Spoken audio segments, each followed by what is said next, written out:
Good morning, good evening, or good night, wherever in the world you are, whatever time of day you're watching this. Hope you are well and welcome to your World Cup daily news.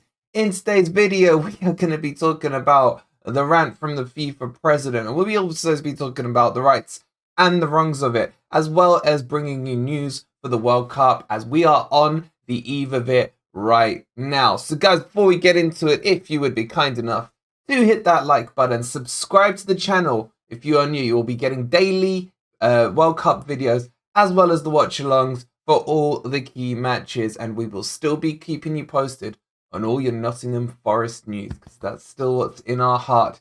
Let's get into this, guys, and let's jump straight in to the ramble.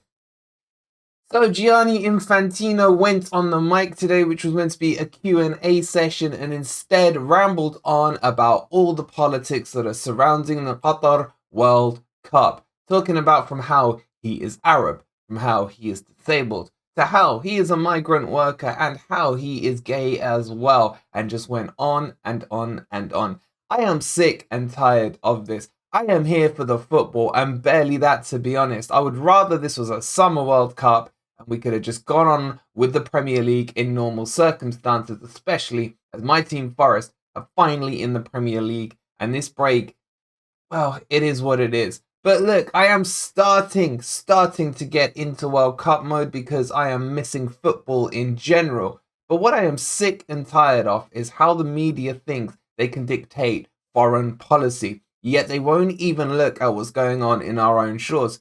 He talked here about migrant workers and the migrant rights. Yet in the UK, we have boats coming daily over to our shores where people are dying, and everyone just ignores that fact. So how is that not double standards and hypocrisy?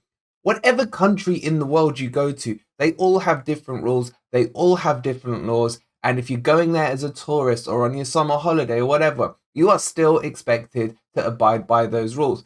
So why should this be any different? Whether or not you agree or disagree with the laws of the land, that's not for us to dictate, nor is that for the media to go on about. But however, we seem to think in this World Cup, we have that God-given divine right to do that. And that I fully disagree with. I remember the World Cup being in South Africa, in Russia, and I don't remember the hype and the kind of media chaos and circus behind their human rights and their policies and the way they handle things. So why is it because it's gone to an Arab country, does everything have to change and everything be dictated? Look, I don't agree with a lot of what he said. He rambled on. He's obviously doing it to sound like he's backing the Qatar World Cup. But at the end of the day, you've got to say in some instances he is right. Let's get on with the football. As the title says, just play football. Most of us just want this over so we can get back to the Premier League. But while the football's on, can we at least just enjoy an international tournament? Can we just get on with the football and see the greats of the world today playing and competing? Because I'm pretty sure that's all most of us do care about. The other thing that always keeps coming up is obviously the gay rights community when it comes to Qatar and the Arab world and everything like that. And as always, the media portray this in the wrong light. These are not the rules that are governed by the Arab world. They are completely different. In fact, the rules don't actually change too much to what you have in the UK. Who knows if someone is straight or not when you walk off a plane, unless there's something on your passport that mentions it. And last time I checked mine, it does not say anything. So why is this now becoming an issue? Because they're talking about the public order stance and things like that. But what they are failing to tell you is this works for whether you are straight or not in any of the Arab countries and in the UK. For example, the rules in Qatar state that you cannot have public affection out on the street. But what they don't tell you is this doesn't just apply to people that aren't straight, it also applies to the ones that are. It is the same in the UK. It's called public indecentment. Public indecentment. That's the word I'm looking for. Even in the UK, the laws are the same. But I don't hear any outcry or upcry of people being not allowed to express themselves on it in the UK. So it's very important that when you look at these rules that you just don't believe the media hype that gets barked down our throats and shoveled in 24/7, when again, all I care about right now is the football. but I have to point out the hypocrisy in the standards and what is being reported and what isn't. As an Arab myself, born in the UK, raised in the UK, with the morals of that as well, I am in a very good position where I can have a conversation about this and explain both sides of the story. But I just really want to ask you guys, is this something you want discussed or not? I'd be happy to do a stream on it, maybe get people from both sides of the argument, and you guys can listen to it. But as I keep mentioning, I'm only interested in the football, so I'm only prepared to do that if that's something you guys want to see. So let me know down in the comments below if that's something you'd like me to set up or not. The thing is, I don't actually think the politicians and the commentators and all that actually care. And the prime example of this is, of course, Gary Neville, who did his, envoy out to Qatar, where he was out there with his pen and clipboard. And who made Gary Neville the anchor on morality in the world today? Yet he goes around, says he's not happy with this, not happy with the alcohol policies, etc., not happy with the LGBTQ communities' rights and everything like that. Yet what does he go and do? He now goes and signs a multi-million-pound contract to go out there and commentate on it. So where are your morals? It just shows the double standards that are behind everything in football. On top of that, FIFA are one of the most corrupt organizations in the world. I'm sure a lot of you have seen the Netflix documentary on how Sepp Blatter was controlling things, how Platini was involved, amongst many, many others as well. Yet they are the ones who are driving home the morals that we are expected to stand by. Again, I'll say it, just play football. Let's get on with it. I love World Cups. I always have. I remember back from the first ones I can remember in like 98, where Zidane lit the World Cup on fire. You had the great Brazil team of 2002, and you had the ones, following that. Even the South Africa, apart from the Vuvuzelas, which just absolutely did my head in. Great World Cups, great football, great memories that you will look back on and talk amongst your friends in years to come. Why can't we just have that? Why have they decided, and I'm talking the media here, that politics should dictate this World Cup? I guarantee you the average football fan just wants to see their team play, support their team, back their team, and then get back to domestic football.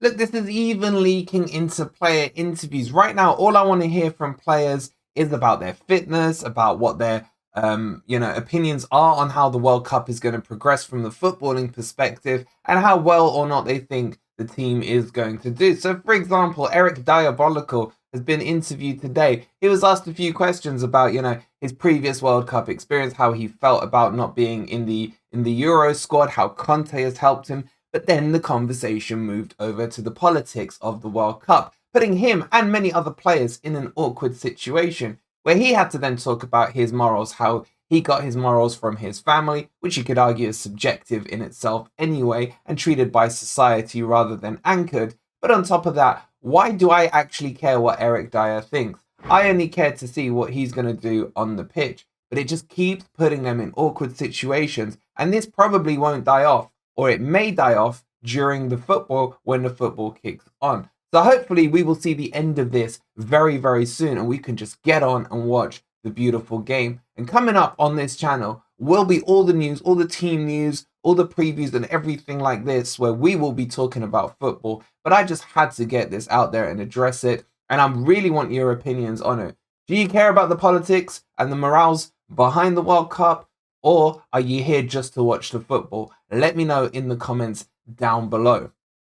Okay, so let's move on into the football talk, and as mentioned at the start of the video, it all kicks off tomorrow at 4 o'clock UK time as the host nation Qatar will take on Ecuador in Group A. This is probably one of the worst lineups I've ever seen for an opening World Cup match fixture in my lifetime that I can remember, but it is what it is. Look, this for me is the bigger problem. Forget the politics, forget everything else. When you have a crappy host nation football team, they will always open up the World Cup, and all that hype and build up towards it comes to a crescendo and crashes when you get two crappy teams that no one really cares too much about. Look, can Qatar make it through the group stages?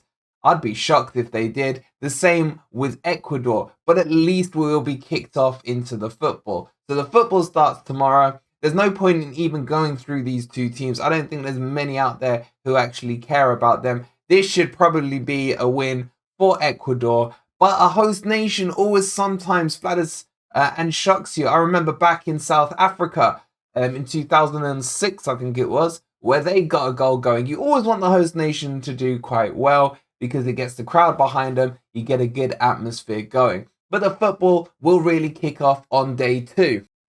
And on day 2 will be the day where we get to see England live and in the flesh. Will Southgate put us to sleep? Or will he step up, take the handbrake off, and let the England boys perform? England will take on Iran at 1 p.m. UK time. That will be the opening game. We'll be doing a more in-depth preview for that tomorrow. Following that, the second match will be Senegal against Netherlands, with Mane out, with Netherlands on fire at the moment, and Senegal being the best African football team right now. That could be a very interesting game as well. That will be at 4 p.m. UK time. And then the final match of the day will be USA taking on Wales. Yes, Forest FC will be playing against the United States of America. Again, we'll be bringing that to you, and we'll be having a look through the preview, and we'll be doing watch-alongs for probably both, if not all 3 of those games on Monday. So make sure you're tuned in, and we can talk all things football. We'll wrap the video up there, guys. Just wanted to get this malarkey off my chest, and going forward, it will be all World Cup news into the World Cup as it kicks off tomorrow. Thank you for watching. Don't forget, if you could like the video to start with, that'd be much appreciated for the algorithm. Subscribe to the channel if you are new. Turn your notifications on, and if you'd like to become a member, it's only 99p. And we'll catch you on the next video.